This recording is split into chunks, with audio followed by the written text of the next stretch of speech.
Hello guys, naglagay ako ng 4 tablespoon ng oil, ginisa ko yung bawang at yung bell pepper, 1 bell pepper at yung 1 cup ng tomato sauce. Saka ko nilagay yung black pepper at yung asin at yung 1 tablespoon ng tomato paste. Pinakuluan ko siya at hinanda ko na ang pastries, filo pastries. Inilagay ko muna yung tatlong pieces sa una, tsaka ko nilagay yung sauce at nilagay ko yung ham sa ibabaw at yung cheese pagkatapos sa ibabaw ng ham. At inilagay ko yung remaining na 3 pieces ng filo pastry.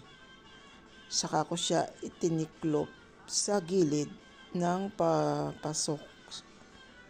At nilagyan ko siya ng butter at pinahiran ko ng itlog.